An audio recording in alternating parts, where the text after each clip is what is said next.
Hi, welcome to കലവറ. ഇന്ന് നമ്മൾ ചെയ്യാൻ പോകുന്നത് ഒരു ബട്ടർ സ്കോച്ച് പുഡിംഗ് ആണ്. അതിനുവേണ്ടി എടുത്തിരിക്കുന്നത് 3 ടേബിൾ സ്പൂൺ കോൺഫ്ലോർ, പാല് നോർമൽ ടെമ്പറേച്ചറിൽ അതും 3 ടേബിൾ സ്പൂൺ, രണ്ടും 3 ടേബിൾ സ്പൂൺ വീതമാണ്.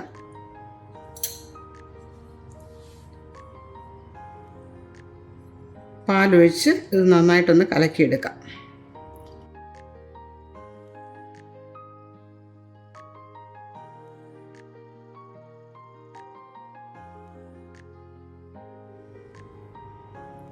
നന്നായി കലങ്ങിയിട്ടുണ്ട്.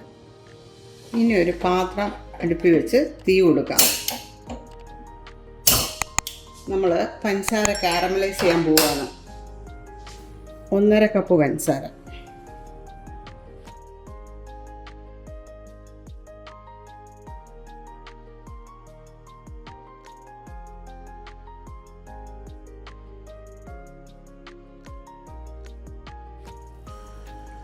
അതിനോടൊപ്പം തന്നെ 3 കപ്പ് പാല്, അത് അടുപ്പിൽ തിളയ്ക്കാൻ വയ്ക്കാം. പഞ്ചസാര സൈഡിൽ നിന്നൊക്കെ ബ്രൗൺ നിറത്തിൽ അലിഞ്ഞു തുടങ്ങിയിട്ടുണ്ട്.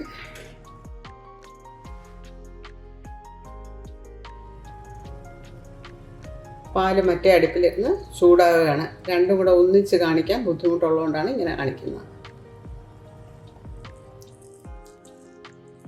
ഒരു കുറച്ചൊക്കെ ഒന്ന് ഉരുകി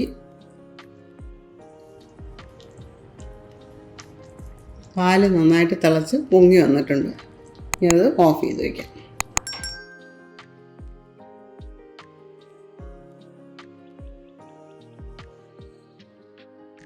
പഞ്ചസാര ഈ ഒരു രീതിയിലുമായി. കുറച്ചുകൂടെ മെൽറ്റ് ചെയ്യാനുണ്ട്.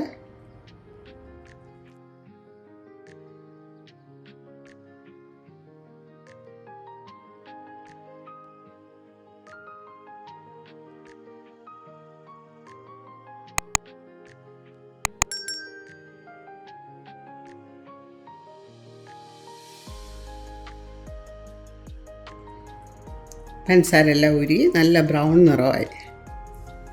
ഇനി നമുക്ക് തീ ഓഫ് ചെയ്യാം. ഇതാണ് പരുവം. ഇനി ഇതിലേക്ക് തിളച്ച പാലൊഴിക്കാം.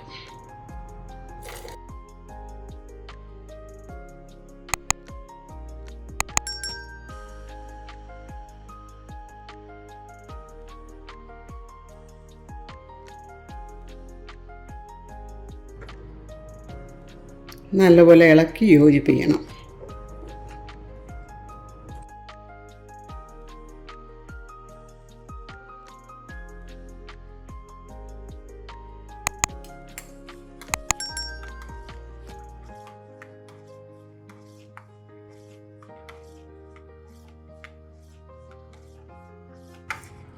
എല്ലാം നന്നായിട്ട് അലിഞ്ഞിട്ടുണ്ട്. ഇനി എന്തെങ്കിലും ഒരു ഇതുകൊണ്ട് പാല് ഒഴിച്ചതിന് ശേഷം അടിയിൽ പഞ്ചസാര അലിയാതെങ്ങാനും കിടക്കുന്നതെന്ന് തോന്നുന്നുണ്ട്. അതിന് ചെറിയ ഒരു തീയിൽ അടുപ്പിലോട്ട് വെച്ച് ഇതൊന്ന് ഇളക്കി കൊടുത്താൽ മതി. പഞ്ചസാര നന്നായിട്ട് അലിഞ്ഞു തരും.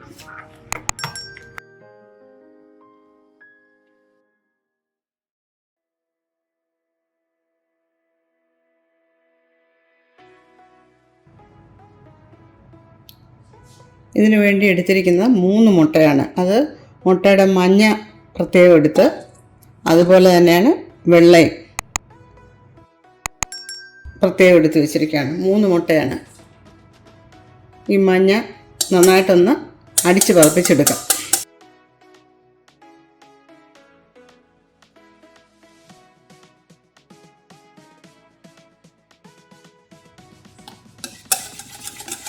മുട്ട അടിച്ച് പതപ്പിക്കുന്നതിന് വിസ്ക് മതി, ബീറ്റർ വേണമെന്ന് നിർബന്ധമില്ല.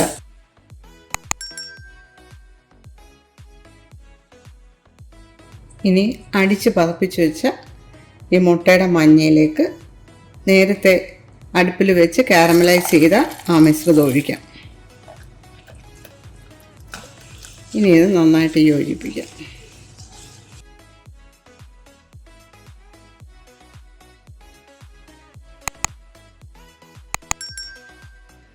2 ടേബിൾ സ്പൂൺ ബട്ടർ,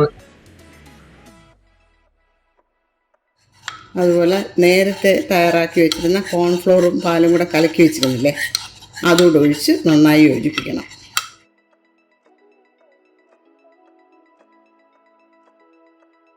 പാലും പഞ്ചസാര കാരമലൈസ് ചെയ്തതും കൂടെ ചേർത്ത് വെച്ചിരുന്നത് നല്ലപോലെ ചൂട് പോയി നോർമൽ ടെമ്പറേച്ചറിലായതിനു ശേഷം മാത്രമേ മുട്ടയുടെ മഞ്ഞ അടിച്ച് വെച്ചതിലേക്ക് ഒഴിക്കാവൂ.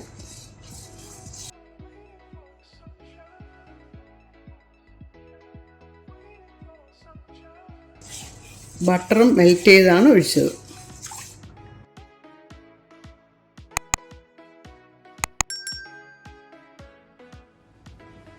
ഇനി ഒരു പാത്രത്തിൽ വെള്ളം വെച്ച് തിളയ്ക്കാൻ വെക്കണം. ആ വെള്ളം തിളയ്ക്കുമ്പോൾ നമുക്ക് ആ ശരിയാക്കി വെച്ചിരിക്കുന്ന മിശ്രിതം എടുത്ത് ഇതിൻ്റെ മുകളിൽ വെച്ച് നല്ലതുപോലെ ഇളക്കി കൊടുത്ത് കുറുക്കിയെടുക്കണം.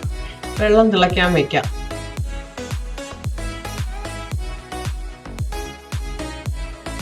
വെള്ളം നന്നായിട്ട് തിളയ്ക്കുന്ന ഇനി തീ ഒരല്പം കുറച്ച് വെച്ചിട്ട്,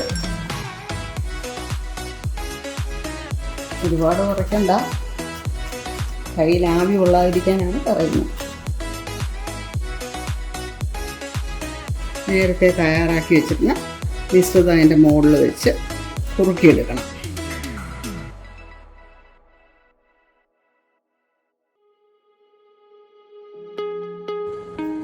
ചെറുതായിട്ട് കുറുകി തുടങ്ങി.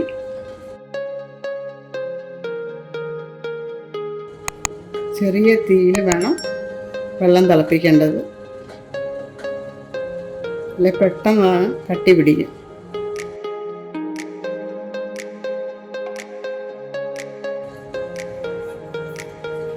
നല്ലതുപോലെ കുറുകിയിട്ടുണ്ട്. ഇനി നമുക്ക് തീ ഓഫ് ചെയ്യാം. ഇനി ഇതിലേക്ക് 1 ടീസ്പൂൺ വാനില എസൻസ്,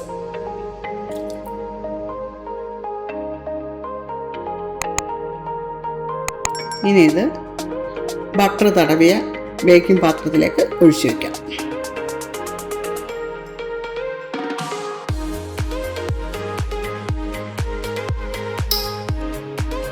ഇത് നേരത്തെ 3 മുട്ടയുടെ വെള്ളം എടുത്ത് മാറ്റി വെച്ചിരുന്നില്ല, അതാണ്. അതിലേക്ക് 1 ടീസ്പൂൺ വാനില എസൻസ്,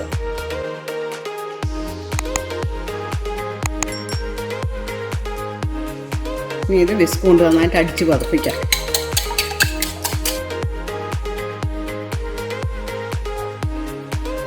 മൂന്ന് ടേബിൾ സ്പൂൺ പഞ്ചസാര പൊടിച്ചാണ് ഇത് കുറേശ്ശെ മുട്ടയിൽ ചേർത്ത് അടിക്കാം.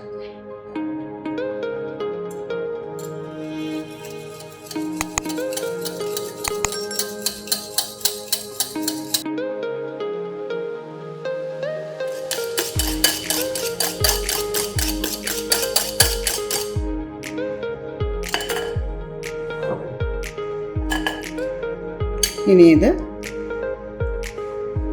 ഇതിൻ്റെ മുകളിൽ ഒഴിക്കാം. നേരത്തെ തയ്യാറാക്കി വെച്ചിരുന്ന മിശ്രിതത്തിന് മുകളിൽ ഒഴിക്കാം ബേക്ക് ചെയ്യാനുള്ള.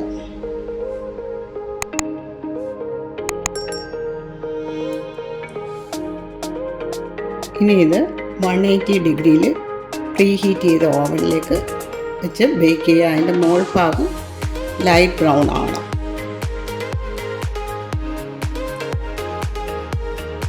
പുഡിങ്ങിൻ്റെ മുകളിലിടാനുള്ള നട്ട്സൊക്കെ ഒന്ന് റെഡിയാക്കി എടുക്കാം.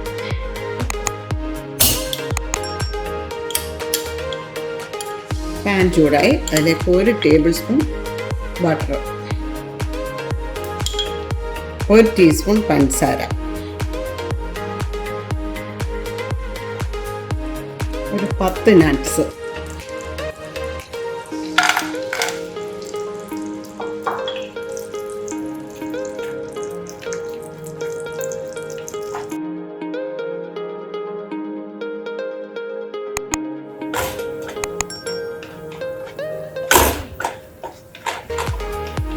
കളറൊക്കെ മാറി നമുക്ക് തീ ഓഫ് ചെയ്യാം.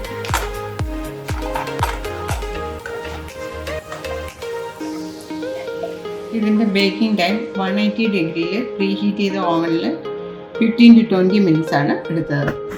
എൻ്റെ പുതിയ വീഡിയോ കാണാൻ വേണ്ടി നിങ്ങൾ സബ്സ്ക്രൈബ് ചെയ്യണം, ഷെയർ ചെയ്യണം, ലൈക്ക് ചെയ്യണം. അതുപോലെ തന്നെ സജസ്റ്റഡ് വീഡിയോസും പ്ലേലിസ്റ്റും കാണാൻ